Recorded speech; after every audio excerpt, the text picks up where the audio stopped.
नमस्कार दोस्तों, स्वागत है आपका हिंदी पाठशाला में। आज हम पढ़ेंगे यूजीसी नेट के सिलेबस में लगी हुई कहानी राही, जिसकी लेखिका है सुभद्रा कुमारी चौहान। तेरा नाम क्या है? राही। तुझे किस अपराध में सजा हुई? चोरी की थी सरकार। चोरी? क्या चुराया था? नाज की गठरी। कितना नाज था? होगा 5-6 सेर। और सजा कितने दिन की है? साल भर की। तो तूने चोरी क्यों की? मजदूरी करती, तब भी तो दिन भर में 3-4 आने पैसे मिल जाते। हमें मजदूरी नहीं मिलती सरकार, हमारी जाति मांगरेरी रोरी है। हम केवल मांगते खाते हैं, और भीख न मिले तो फिर चोरी करते हैं। उस दिन घर में खाने को नहीं था, बच्चे भूख से तड़प रहे थे। बाजार में बहुत देर तक मांगा, बोझा ढोने के लिए टोकरा लेकर मैं भी बैठी रही, पर कुछ न मिला। सामने किसी का बच्चा रो रहा था, उसे देखकर मुझे अपने भूखे बच्चों की याद आ गई। वहीं पर किसी की नाज की गठरी रखी हुई थी, उसे लेकर भागी ही थी कि पुलिस वाले ने पकड़ लिया।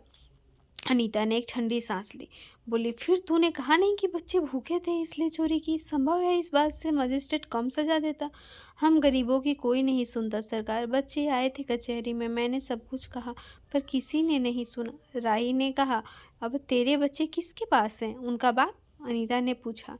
राही की आंखों में आंसू आ गए। वह बोली, उनका बाप मर गया सरकार। जेल में उसे मारा था और वहीं अस्पताल में वह मर गया। अब बच्चों का कोई नहीं है। तो तेरे बच्चों का बाप भी जेल में ही मरा? वह क्यों जेल आया था? अनीता ने प्रश्न किया। उसे तो बिना कसूर के ही पकड़ लिया था सरकार। राही ने कहा, ताड़ी पीने को गया था, 2-4 दोस्त भाई उसके साथ थे। मेरे घर वाले का एक वक्त पुलिस वाले से झगड़ा हो गया था, उसी का बदला उसने लिया। 109 में उसका चालान करके साल भर की सजा दिला दी, वहीं वह मर गया। अनीता ने एक दीर्घ निश्वास के साथ कहा, अच्छा जा अपना काम कर। राही चली गई। अनीता सत्याग्रह करके जेल आई थी। पहले उसे बी क्लास दिया था, फिर उसके घर वालों ने लिखा पढ़ी करके उसे ए क्लास दिलवा दिया। अनीता के सामने आज एक प्रश्न था। वह सोच रही थी कि देश की दरिद्रता और इन निरीह गरीबों के कष्टों को दूर करने का कोई उपाय नहीं है। हम सभी परमात्मा की संतान हैं, एक ही देश के निवासी। कम से कम हम सबको खाने पहनने का समान अधिकार है ही। फिर यह क्या बात है कि कुछ लोग तो बहुत आराम से रहते हैं और कुछ लोग पेट के अन्न के लिए चोरी करते हैं। उसके बाद विचारक की अदूरदर्शिता के कारण या सरकारी वकील के चातुर्यपूर्ण जिरह के कारण छोटे छोटे बच्चों की माताएं जेल भेज दी जाती हैं। उनके बच्चों भूखों मरने के लिए छोड़ दिए जाते हैं। एक ओर तो यह कैदी है जो जेल आकर सचमुच जेल जीवन के कष्ट उठाती है, और दूसरी ओर हम लोग जो अपनी देशभक्ति और त्याग का ढिंढोरा पीटते हुए जेल आते हैं। हमें आमतौर से दूसरे कैदियों के मुकाबले में अच्छा बर्ताव मिलता है, फिर भी हमें संतोष नहीं होता। हम जेल आकर ए और बी क्लास के लिए झगड़ते हैं। जेल आकर ही हम कौन सा बड़ा त्याग कर देते हैं? जेल में हमें कौन सा कष्ट रहता है, सिवाय इसके कि हमारे माथे पर नेतृत्व की सील लग जाती है। हम बड़े अभिमान से कहते हैं, यह हमारी चौथी जेल यात्रा है, यह हमारी 5वीं जेल यात्रा है, और अपनी जेल यात्रा के किस्से बार बार सुना कर आत्मगौरव का अनुभव करते हैं।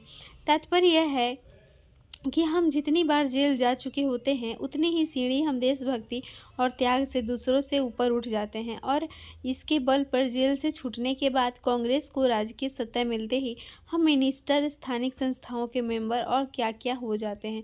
अनीता सोच रही थी, कल तक जो खद्दर भी न पहनते थे, बात बात पर कांग्रेस का मजाक उड़ाते थे, कांग्रेस के हाथों में थोड़ी शक्ति आते ही वे कांग्रेस भक्त बन गए, खद्दर पहनने लगे, यहाँ तक कि जेल में भी दिखाई पड़ने लगे। वास्तव में यह देशभक्ति है या सत्ता भक्ति? अनीता के विचारों का तांता लगा हुआ था। वह दार्शनिक हो रही थी। उसे अनुभव हुआ जैसे कोई भीतर ही भीतर उसे काट रहा हो। अनीता की विचारावली अनीता को ही खाए जा रही थी। उसी बार बार यह लग रहा था कि उसकी देशभक्ति सच्ची देशभक्ति नहीं, वरन मजाक है। उसे आत्मग्लानि हुई और साथ ही साथ आत्मानुभूति भी। अनीता की आत्मा बोल उठी, वास्तव में सच्ची देशभक्ति तो इन गरीबों के कष्ट निवारण में है। ये कोई दूसरे नहीं, हमारे ही भारत माता की संतानें हैं। इन हजारों लाखों भूखे नंगे भाई बहनों की यदि हम कुछ भी सेवा कर सकें, थोड़ा भी कष्ट निवारण कर सकें, तो सचमुच हमने अपने देश की कुछ सेवा की। हमारा वास्तविक देश तो देहातों में ही है। किसानों की दुर्दशा से हम सभी थोड़े बहुत परिचित हैं, पर इन गरीबों के पास न घर है न द्वार, और शिक्षा और अज्ञान का इतना गहरा पर्दा इनकी आंखों पर है कि ये होश संभालते ही माता पुत्री को और सास बहू को चोरी की शिक्षा देती है, और उनका यह विश्वास है कि चोरी करना और भीख मांगना ही उनका काम है। इसलिए अच्छा जीवन बिताने की वह कल्पना ही नहीं कर सकते। आज यहाँ डेरा डाल के रहें तो कल दूसरी जगह चोरी की, बचे तो बचे, नहीं तो फिर साल 2 साल के लिए जेल। क्या मानव जीवन का यही लक्ष्य है भी अथवा नहीं? यदि नहीं है तो विचारादर्श की उच्च सतह पर टिके हुए हमारे जन नायकों और युग पुरुष की हमें क्या आवश्यकता? इतिहास, धर्म, दर्शन, ज्ञान, विज्ञान का कोई अर्थ नहीं होता, पर जीवन का लक्ष्य है, अवश्य है। संसार की मृग मरीचिका में हम लक्ष्य को भूल जाते हैं। सतह के ऊपर तक पहुँच पाने वाली कुछ एक महान आत्माओं को छोड़कर सारा जन समुदाय संसार में अपने को खोया हुआ पाता है।